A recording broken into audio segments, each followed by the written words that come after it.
Hare Krishna. So, till now, Krishna has described the spiritual world, and it's very much alluring to go to the spiritual world, to stay with Krishna, to reciprocate with him, or assist him in his different pastimes, and be in that eternal, full of knowledge and full of bliss abode of Krishna. But now, how to go to that abode? This is the question. And this question Krishna is answering in shloka number 22. So, let's see that now. पुरुषः स परः पार्थ भक्त्या लाभ्यस्त्वन्यया यस्यान्तः स्थानि भूतानि येन सर्वम् idam tatam. So here Krishna is saying that Purushah sa Paraha. Purushah, the Supreme Personality of Godhead, is Paraha, who is greater than the greatest. Is obtained how? Bhaktya labhyas tva anyaya, by ananya bhakti. Only by ananya bhakti or unalloyed devotion, this personality, the Supreme Personality of Godhead, Krishna, is attained. And then a description is given about where does the Supreme Personality of Godhead reside. Here he said, Yasyantaha stani bhutani yena sarvam idam tatam. He is there in the spiritual abode, but then he is all pervading, and everything in this world or everything in the entire creation is situated within him. A very nice description that is given. Firstly, it talks about that ananya bhakti or unalloyed devotion. We can go back to that world. And Lord resides in that world, but still He is also present in the entire creation. So let's try to understand, let's try to decode this particular shloka. Again, a nice shloka from Brahma Samhita, which says, Ananda chinmaya rasa pratibhavitabhis tabhir eva nijarupataya kalabhi goloka eva nivasat akhilatma bhuto govindamadi purusham tamaham bhajami. So here there is a description of the abode of the Lord that is given. So here it said that Ananda Chinmaya Rasa, a place where everything is full of spiritual bliss. Ananda Chinmaya Rasa. All the variegatedness manifest there is of the quality of spiritual bliss. Nothing there is material. Everything is spiritual. Each and everything that is seen in the spiritual world is spiritual. There is nothing called as material there. And it is said, that variegatedness is expanded as the spiritual expansion of Supreme Lord Himself. For manifestation, there is totally of spiritual energy. So Krishna Himself is expanded Himself in that abode to be or to make different things, or different things we can say which are existing in the spiritual world are nothing but Krishna's expansion. So this is more precise. And then here it is said, oh, if He is there in the spiritual world, then how are things taken care in this material world? As far as this material world is concerned, although the Lord is always in His supreme abode, He is nonetheless all-pervading by His material energy. So by His spiritual and material energies, He is present everywhere, both in the material and in the spiritual universes. So Krishna is present there, but there His influence is everywhere through His material and spiritual energies. Like for example, when we say government, so government is there in one place as structure, as a person. Now we have this particular entity situated in some part of the country. But then the influence of the government is everywhere throughout the country. Similarly, Krishna is there in the spiritual world, but then His influence is there throughout the entire creation. And how is His influence happening? How is His influence there in every place? Through His energies.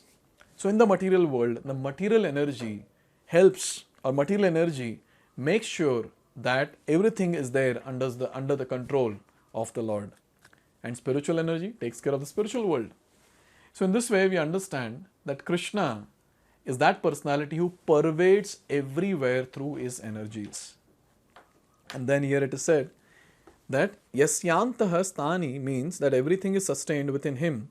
Within either a spiritual or material energy, the Lord is all pervading by these two energies. There are only two energies, spiritual and material. And through this only, Lord is there everywhere. He is all pervading. And now there is a nice thing that is given. Parasya Shaktir Vividhaiva Shruyate Swabhava Ki Jnana Bala Kriyacha. His energies are so expansive that they systematically conduct everything in cosmic manifestation without a flaw, although the Supreme Lord is far, far away. Now, when it comes to this world, when various things are invented and are set in motion, so at times maintenance is needed, where the inventor or the person who has created that has to go and do some maintenance work so that it goes on and on and on. But after some time, what happens? That particular thing just goes off. After some time, that becomes invalid. But just imagine, Krishna has created this material world, and the material energy of Krishna, or the Bahiranga Shakti, or the Shakti of Krishna, it's just propelling the entire thing in this material world. Never ever we have heard that any planet in the universe has stopped revolving or rotating. Never ever we have seen or heard that one planet jumps from one orbit to another and goes for partying with another planet. So never ever two planets have collided. Never the sun, it has come to very, very close to any planet to burn those planets. All the planets are there from time immemorial. Sun is also there. But then still all of that is taken care so nicely. Ocean, then the land, and various, and even the air and ether and everything that is there in this world.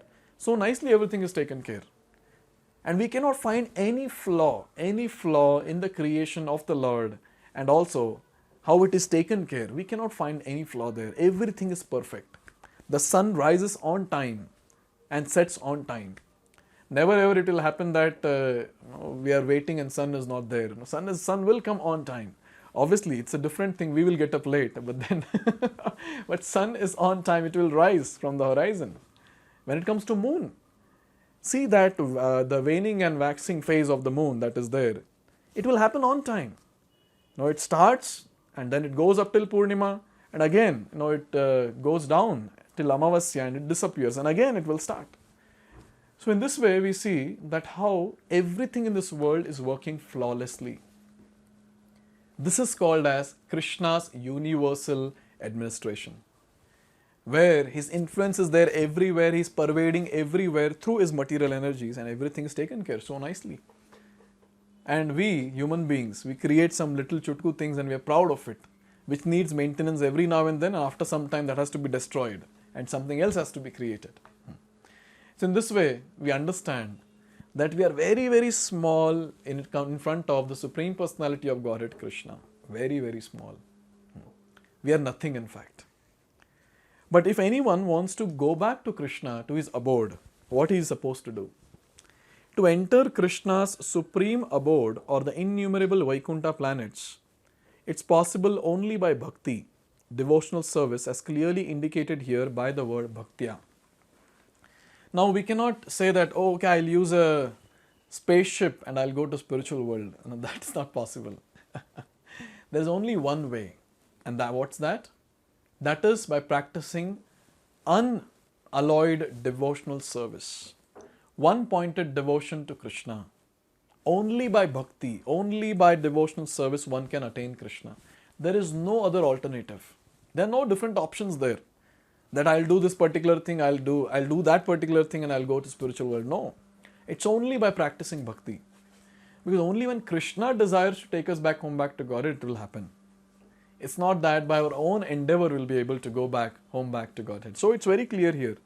Bhaktya labhyas tva anyaya. Only by practicing bhakti, only through bhakti one can go back home, back to Godhead. So in this way, Krishna has made it very clear how to attain that supreme abode.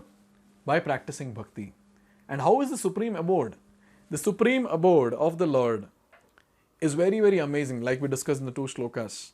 And the Supreme Lord is always residing there, but then still He is all pervading in both the material and spiritual creations. Now, after having said this, Krishna is going to talk about something very special in the last 6 shlokas of this particular chapter, where he is speaking about how the soul should leave the body to attain that supreme abode. So let's see that from next shloka onwards. Hare Krishna. Hare Krishna.